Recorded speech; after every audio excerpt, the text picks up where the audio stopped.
దీనికి ఎంత పీరియడ్ ఉంటుంది సార్? అంటే మనం రిటర్న్ కట్టాలంటే దానికి పీరియడ్ అంటూ ఇది లేదు. దానికి 3 yearsలో క్లోజ్ చేయాలి అకౌంట్. అది ఓకే 3 yearsలో క్లోజ్ చేయాలి. మళ్ళీ తీసుకోవచ్చు కొత్తగా. ఓకే. లేకపోతే నీ రెన్యువల్ కూడా చేసుకునే అవకాశం ఉంటుంది. రీపేమెంట్ ప్రాంప్ట్ ఉంటే మనం నార్మల్గా మన house loan, car loan type కాదా సార్ ఇది? 5 years అంటే 5 years లోనే కట్టాలని ఉంటుంది కదా. ఇది బిజినెస్ కూడా కదా, కాబట్టి అంత ప్రాబ్లం ఉండదు. ఇది రెన్యువల్ చేసుకోవచ్చు. దానికి రెన్యువల్ చేసుకునే అవకాశం ఉంటుంది.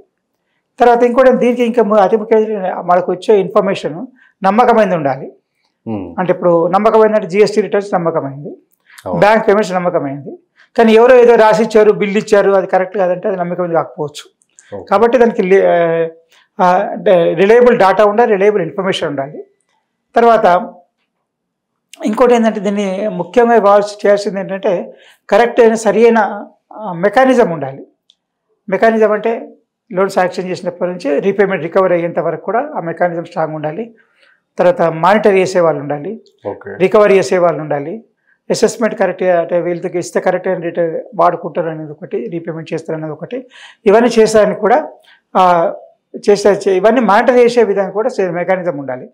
అవి సరిగా వాడుకుంటేనే వాళ్ళు సక్సెస్ అవుతారు, వాళ్ళు సక్సెస్ అయితే లోన్ కట్టగలుగుతారు, లేకపోతే కట్టలేరు వాళ్ళు. అయితే దీని ఒక ముఖ్య ఉద్దేశం ఇంతకుముందు చెప్పినట్టుగా ఏంటంటే చిన్న వాళ్ళకి ఎప్పుడైతే లోన్ దొరకదో, ఇంతవరకు దొరికేది సెక్యూరిటీ లేకపోతే లోన్ ఇవ్వము అనే బ్యాంకులు అన్నప్పుడు ఈ సెక్యూరిటీ లేకుండా గవర్నమెంట్ సెక్యూరిటీగా ఉండి లోన్స్ ఇచ్చే పద్ధతి అనమాట. ఎక్కువ బెనిఫిట్ ఇవ్వాలనే ఉద్దేశం ఉంది. దీంతో పాటు ఏంటంటే బ్యాంకులు ఏవైతే లోన్స్ ఇస్తాయో వాళ్ళకు రివార్డ్ ఎక్కువ లోన్స్ ఇచ్చిన వాళ్ళకు ఒక రికగ్నిషన్ ఇవ్వడం, లేకపోతే వాళ్ళని సత్కరించడం, ఇలాంటివి వేసే అంటే బ్యాంక్స్ కావచ్చు, నాన్ బ్యాంకింగ్ ఫైనాన్షియల్ కంపెనీస్ కావచ్చు, ఎవరైనా ఇవ్వచ్చు లోన్. ఇది ఒకళ్ళు వీళ్ళు ఇవ్వాలని లేదు, ఎవరైనా ఇవ్వచ్చు. Non bank small bank finance companies, ఇప్పుడు ఈ మధ్య స్మాల్ బ్యాంక్ ఫైనాన్స్ కంపెనీ చాలా వస్తున్నాయి. అవి వాళ్ళు కూడా ఇవ్వచ్చు, బ్యాంక్స్ కూడా ఇచ్చి ఎవరైనా ఇవ్వచ్చు. కాకపోతే ప్రయారిటీ లెండింగ్లో దీన్ని కూడా ఇచ్చారనమాట. ప్రయారిటీ లెండింగ్ అంటే ఏ ఫైనాన్షియల్ ఇన్స్టిట్యూషన్ కానీ, బ్యాంక్ కానీ, నాన్ బ్యాంక్ ఫైనాన్షియల్ కంపెనీ కానీ, ఏదైనా కానీ వాళ్ళు కంపల్సరీ 20% లోన్స్ ఈ యొక్క స్మాల్ ఫైనాన్స్కి ఇవ్వాలి. అంటే అది హౌసింగ్ కావచ్చు, ఈ స్మాల్ లోన్స్ కానీ ప్రయారిటీ లెండింగ్లో కంపల్సరీ ఇవ్వాల్సి ఉంటుంది. దాంట్లో ఇది కూడా ఉందన్నమాట. ఈ విధంగా అయితే ఇంకోటి ఏం చేస్తారంటే దీనికి ఈ లోన్స్ ఇచ్చిన వాటి అన్నిటి కూడా అండర్ రేటింగ్ చేస్తారు వీళ్ళు. లోన్స్ ఇచ్చిన వాళ్ళు బ్యాంకర్స్ అండర్ రేటింగ్ అంటే ఒకరు ఇన్సూరెన్స్ లాగా అనమాట. వాళ్ళకి వీళ్ళు ఒకవేళ కట్టకపోతే వాళ్ళు రీపేమెంట్ ఇస్తారు. వాళ్ళకి ఎవరికి లోన్ ఇచ్చిన బ్యాంక్ కానీ ఫైనాన్స్ ఇన్స్టిట్యూషన్ కానీ వీళ్ళు కట్టకపోతే వాళ్ళు ఇస్తారనమాట.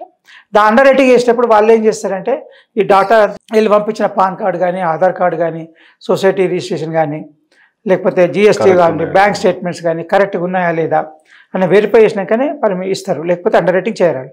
అండర్ రేటింగ్ అయిపోతే లోన్ దొరకదు, లోన్ బ్యాంక్ ఇవ్వదు అనమాట. కాబట్టి అన్నిటిపైన అండర్ రేటింగ్ మీద ఆధారపడి ఉంటుంది అనమాట. ఈ అండర్ రేటింగ్ ఒకటి, కరెక్ట్ పర్సన్ చేయడం ఒకటి, మానిటర్ చేయడం ఒకటి, కరెక్ట్ వాడుకున్నా లేదనేది, మళ్ళీ రికవరీ చేయడం ఒకటి, ఇవన్నిటి ద్వారానే స్కీమ్ సక్సెస్. దీని ద్వారా ఏంటంటే ఇంచుమించు 47 కోట్ల మందికి ఇంతవరకు 27 లక్షల కోట్లు లోన్ ఇవ్వడం జరిగింది. అంటే వినియోగించుకుంటున్నారు సార్ ఈ ముద్రా లోన్? ఈ ముద్రా లోన్ని చాలా మంది వినియోగించుకుంటారు. ఇప్పుడు ఇక్కడ స్వావలంబి భారత్ అభియాన్ ఉంటుంది, ఒక ఆర్గనైజేషన్. వాళ్ళు ఏం చేయాలంటే ముద్రా లోన్స్ ఇప్పిస్తారు. వాళ్ళు ఎవరైనా కావాలనుకోండి ముద్రా లోన్స్ ఇప్పిస్తారు. ఆన్లైన్ అప్లికేషన్, ఇవన్నీ ఆన్లైన్ అప్లికేషన్ ఉంటాయి. ఎవరి దగ్గర పోయలేదు, బ్యాంక్ దగ్గర కూడా పోయలేదు, మాట్లాడేది లేదు. వాళ్ళు ఏం చేస్తారంటే ఈ ఫామ్స్ తీసుకొని ఆ బ్యాంక్ ఫార్వర్డ్ చేస్తారు. బ్యాంక్ వాళ్ళు వెరిఫై చేసుకున్నాకనే లోన్ ఇస్తారండి. వెరిఫికేషన్ బాధ్యత బ్యాంక్దే. అది కరెక్ట్ ఉందా లేదా అని అక్కడికి పోయి వేరే ఇన్స్పెక్షన్ చేసుకుంటారు. చేసుకున్నాకనే లోన్ శాంక్షన్ చేస్తారు వాళ్ళు. దానికంటే ముందు ఏంటంటే సిబిల్ స్కోర్ చూస్తారు. సపోజ్ ఇంతకుముందు ఎప్పుడో క్రెడిట్ కార్డు తీసుకుంటాడు, కట్టకపోతే అది మొత్తం సిబిల్ స్కోర్ నిల్ వస్తుంది. అయితే అప్పుడు ఈ ముద్రా లోన్ కూడా దొరకదు. ప్రతి వ్యక్తి కూడా ఏదైనా క్రెడిట్ కార్డు కానీ ఎప్పుడైనా బ్యాంక్లో లోన్ తీసుకుని కట్టేది ఉంటుంది, కార్లో బైక్ లోన్ తీసుకుని కట్టారు, అలాంటి వాటికి అన్నిళ్ళకి కూడా ఇది ఈ లోన్ దొరకదు కదా. సిబిల్ లేకపోతే లోన్ దొరకదు. సిబిల్ లేకుండా మాత్రం చేయరు ఖచ్చితంగా. సిబిల్ స్కోర్ చూసినాకనే లోన్ ఇస్తారు. ముద్రా లోన్ కూడా ఇది కంపల్సరీ అనమాట. సిబిల్ స్కోరు, బ్యాంక్ స్టేట్మెంట్స్, తర్వాత జిఎస్టీ డీటెయిల్స్, తర్వాత pan card, Aadhaar card, association member అది ఇవి చూసినాకనే లోన్స్, లేకపోతే ఇవ్వరు లోన్స్. చిన్న వాళ్ళకి కూడా అసోసియేషన్ ఉండాలి సార్. ఇప్పుడు సపోజ్ అక్కడ ప్రతి ఒక్కరికి ఆర్గనైజేషన్ లేకపోతే వాళ్ళు ఏం చేస్తుంది ఎవరికి తెలుసు? మరి తెలియదు కదా. వాళ్ళు ఏం చేస్తారో తెలుసు. 10-20 వేలు లోన్ ప్రాబ్లం లేదు. 50,000 కంటే ఎక్కువ లోన్ కావాలంటే మాత్రం ఖచ్చితంగా అది ఉండాలి. 50 లోపల అంటే అడగరు. అలా బ్యాంక్ స్టేట్మెంట్ చూసే ఇస్తారు లోన్ సార్. ప్రాబ్లం లేదు. ఇప్పుడు జన్ధన్ కార్డుకి జన్ధన్ అకౌంట్ ఉంటే 0 బ్యాలెన్స్ అకౌంట్ ఉంటే 20,000 ఇంతకుముందు 10,000 లిమిట్ ఉంటే 20,000 లిమిట్ ఇచ్చారు, over draft limit. Any time మీరు వాడుకోవచ్చు, దానికి సెక్యూరిటీ లేదు, ఏం లేదు. ప్రతి వ్యక్తికి 0 బ్యాలెన్స్ అకౌంట్ ఉంటే 10,000 దాకా లోన్ వాడుకోవచ్చు. ఇప్పుడు దాన్ని మొన్న బడ్జెట్లో 20,000కి పెంచారనమాట. అలాగే ఎమర్జెన్సీ ఉంటుంది, ఖర్చు పెట్టుకునే అవసరం ఉంటుంది, అలాంటి వాటి కోసం ఉపయోగపడటానికి కానీ 20,000 లిమిట్ వచ్చింది. వ్యాపారస్తులకు మాత్రం 50,000 అనమాట. అంటే అది వ్యాపారస్తులు ప్రూఫ్ చేసుకోవాలి. ఈ ముద్రలో మెయిన్లీ వ్యాపారం చేసుకున్న వాళ్ళు, సొంతంగా సంపాదించుకున్న వాళ్ళకు, సొంతంగా నిలబడి చేసుకున్న వాళ్ళకి, ఉద్యోగం లేకుండా ఏదో నేను నా కాళ్ళ మీద నిలబడతానని చిన్న చిన్న వ్యాపారం చేసుకున్నాను, పాలు కానీ, పూలు కానీ, కూరగాయలు కానీ, పండ్లు కానీ, ఇలా ఐస్ క్రీమ్ షాప్స్ కానీ, ఇలాంటి వాటి అమ్ముకో, టీ షాప్స్ కానీ, హోటల్స్, రెస్టారెంట్స్ కానీ చిన్న చిన్న పెట్టుకుంటారు కదా, వాళ్ళ కోసం సహాయం చేయడానికి పెట్టింది అనమాట ఇది. దీని ద్వారా ఎక్కువ మందికి లోన్ చేయడం జరుగుతుంది. అయితే ఇది కరెక్టా కాదా, దీనికి రికవర్ అవుతుంది. ఇంతవరకు అయితే కరెక్ట్ బాగానే ఉంది. 10 సంవత్సరాలు బట్టి 2015 నుంచి 9 సంవత్సరాలు అయింది, రికవరీ పర్సెంటేజ్ బాగానే ఉంది. అంటే భవిష్యత్తులో కూడా ఇలాగే ఉండాలంటే కరెక్ట్ మెకానిజం కావాలి. వెరిఫై చేయడం అనేది, వెరిఫై చేయడం, మానిటర్ చేయడం అండ్ రికవరీ చేయడం, ఇవన్నిటి కూడా చేయడానికి మెకానిజంని ఉంటుంది. అన్ని పేపర్లెస్, ఎవరిని ఫేస్లెస్ అన్నమాట. ఎవరు కూడా ఎవరినో కలవడము, ఎవరినో ఆఫీస్కి వెళ్ళి మాట్లాడము ఏముండదు. మనం సబ్మిట్ చేయగానే వాళ్ళు వెరిఫై చేసుకుంటారు. మనకు చెప్పరు కూడా, ఎప్పుడు వస్తారు వెరిఫై అయ్యారు బ్యాంకర్స్ కూడా. వాళ్ళు వెరిఫై చేసుకుని ఓకే అయిన తర్వాత వాళ్ళు ఇన్స్పెక్షన్ చేసుకున్న తర్వాత ఆ రిపోర్ట్ మీద ఆధారపడే లోన్ ఇవ్వడం జరుగుతుంది. ఇది 50,000 పైన ఉంటాయి. 50,000 లోపల అది కూడా అవసరం లేదు. మనకు బ్యాంక్ స్టేట్మెంట్ చూసుకొని, బ్యాంక్ కరెంట్గా ఉందా లేదా అని చూసుకొని దాని మీదకి వెళ్ళి చేయడం, లోన్ చేయడం, శాంక్షన్ చేయడం. కాకపోతే కొన్ని ప్రొసీజర్స్ ఉంటాయి, కొంచెం ఫాలో కావాలంటే. మన వ్యూవర్స్కి ఒకవేళ ముద్రా లోన్ తీసుకోవాలంటే ఎవరిని ఎవరిని అప్రోచ్ చేయ అవసరం లేదు.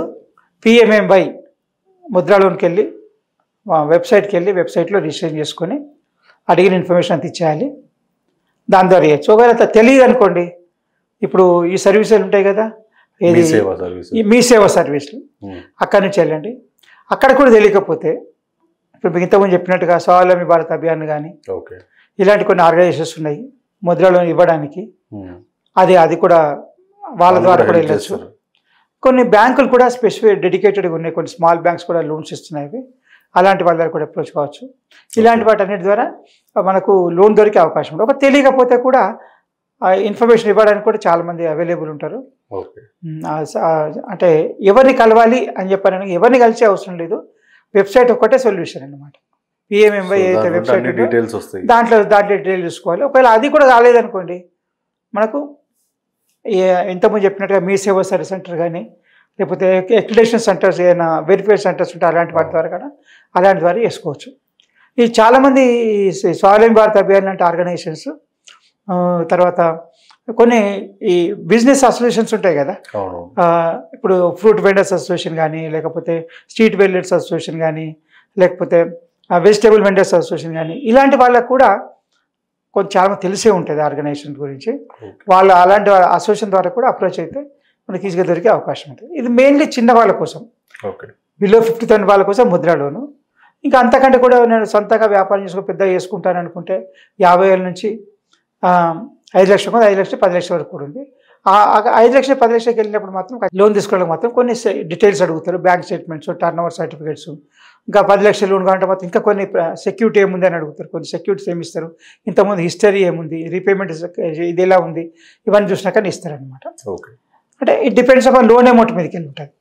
ఎంత అమౌంట్ అడుగుతున్నామో, ఏం వ్యాపారం చేస్తుంది, దాని మీద డీటెయిల్స్ ఏమున్నాయి, సపోర్టింగ్ ఏముంది, కొత్తగా చేసే వాళ్ళకి ఎట్లా, కొత్తగా చేసే వాళ్ళకైతే ఇప్పుడు ఇవేం డీటెయిల్స్ ఉండవు, ఆయన కొత్తగా కావాలనుకుంటారు, వాళ్ళకి లోన్ స్టార్టింగ్లో 50,000 వరకే ఇస్తారు, అంతకంటే ఇవ్వరు. 50,000 మెల్లి పెంచుతూ పోతారు అనమాట. ఈ విధంగా ఉంటుంది అనమాట. సాధ్యమైనంత వరకు ఎవరికి కూడా ఫైనాన్స్ సెక్టర్ నుంచి బయట అందరికీ లోన్ అవైలబుల్ ఉండాలనే ఉద్దేశంతో తీసుకొచ్చిన స్కీమ్ ప్రధానమంత్రి ముద్రా యోజన. దానికి సెక్యూరిటీ ఏం అవసరం లేదు, మనకు ఎవిడెన్స్ ఇవ్వాలి, అన్నిటికీ ఎవిడెన్స్ ప్రకారమే లోన్ శాంక్షన్ జరుగుతుంది. రీపేమెంట్ కూడా చేయకపోతే మాత్రం అది డిఫాల్టర్కి వెళ్ళిపోతే సిబిల్ స్కోర్ ఎఫెక్ట్ అవుతుంది.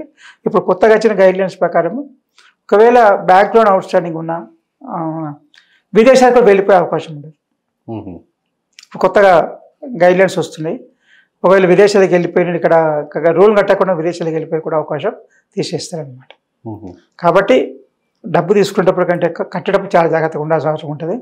పర్పస్ కోసం వాడు ఖర్చు పెట్టుకోవడం కాకుండా తన కాలం మీద తను నిలబెట్టడానికి ఉపయోగించాల్సిన లోన్ని ఖర్చుల కోసం వాడద్దు, సంపాదించడానికి వాడుకోండి, ఆదాయ వనరుల కోసం వాడుకోండి, ఆదాయం సంపాదన వాడుకోండి, ఆస్తుల సంపాదన వాడుకోండి.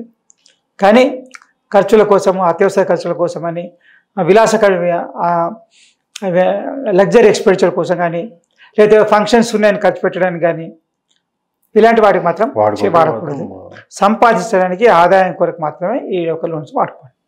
మెయిన్గా ముద్ర లోన్. లేకపోతే మాత్రం చిన్న లోన్ తోటి పెద్దగా ఎఫెక్ట్ అయ్యే అవకాశం ఉంటుంది. డిఫాల్ట్ అయిన రోజున సిబిల్ స్కోర్ ఎఫెక్ట్ అవుతుంది. సిబిల్ స్కోర్ మళ్ళీ భవిష్యత్తులో ఏ లోన్ దొరకదు. సార్ ఇప్పుడు ఈ సిబిల్ ఉంది కదా సార్, సిబిల్ని సెట్ చేసుకోవడం ఎలా సార్? ఒకవేళ అతనిది చాలా లో అయిపోయింది అనుకోండి, 600 500 దాకా పడిపోతాయి, అది 700లకు సెట్ చేసుకోవాలంటే ఎట్లా సార్? వాడు మళ్ళీ అతను ఎవిడెన్స్ ఇవ్వాలి వాళ్ళకి. ఓకే, సివిల్ ఏజెన్సీకి ఎవిడెన్స్ ఇవ్వాలి.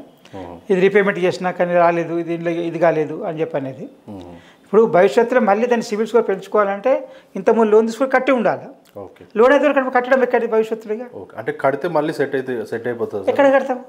కడితే కాదు కదా, ఆ టైంలో కట్టడం ఇంపార్టెంట్ కాదు, టైంలో కూడా కట్టడం ఇంపార్టెంట్. ఇప్పుడు 3 months లోపల ఇన్స్టాల్మెంట్ కానీ ఇంట్రెస్ట్ కట్టకపోతే నాన్ పర్ఫార్మింగ్ అసెట్ అవుతుంది.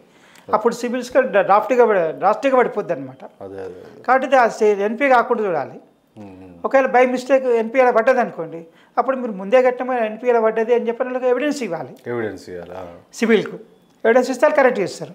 కానీ మీరు కట్టలేదు అనుకోండి దొరకదు. ఇక ఒక్కసారి లోన్ డిఫాల్ట్ అయితే మాత్రం జీవితం మొత్తంలో లోన్ దొరకడం కష్టం. ఇక దేశంలో మొత్తంలో ఎక్కడికి లోన్ దొరకదు, ఇక ప్రైవేట్ లోన్ తప్ప.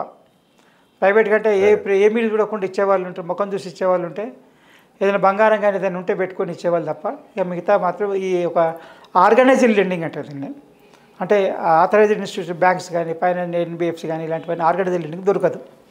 కాబట్టి లోన్ తీసుకున్నప్పుడు ఎంత తీసుకుంటో అలా కట్టాలి. ఎన్పీ కాకుండా చూడాలి ఫస్ట్, నాన్ పర్మనెంట్ కాకుండా. ఇప్పుడు సపోజ్ 10,000 తీసుకుంటాం, క్రెడిట్ కార్డులో 50,000 తీసుకుంటారు, కట్టలేదు, 4 నెలలు అయిపోతే 5 నెలలు అయిపోతే ఎన్పీ అయిపోతుంది. ఎన్పీ అయిపోయాక మళ్ళీ మీకు 50,000 లోన్ కావాలంటే కాదు దొరకదు, 10,000 లోన్ కూడా దొరకదు. మీకు ఎంత కెపాసిటీ ఉంటే దొరకదు. ఇక అప్పుడు ఇది ప్రాబ్లం అనమాట. కాబట్టి ఎన్పీ కాకుండా చూడాలి, సిబిల్ స్కోర్ పడిపోకుండా చూసుకోవాలి. భవిష్యత్తులో లోన్ కావాలనుకుంటే, ఇక లేదు అవసరం లేదనుకుంటే మాత్రం అవసరం లేదు. ఇంకొకటి ఏంటంటే వయసు 60 సంవత్సరాల వయసు దాటితే 60 సంవత్సరాలు ఉంది మ్యాక్సిమం, అంతే. అంతకంటే ఎక్కువ వాళ్ళకి మాత్రం ఈ యొక్క దీని లోన్ దొరకదు. ఓన్లీ తక్కువ వయసు వాళ్ళకి మాత్రమే ఒక లోన్ దొరుకుతుంది. అది కూడా ఇంపార్టెంట్ అన్నమాట. అది చేసే వయసు సిబిల్ స్కోర్ చూసుకుని కానీ చేయాలి.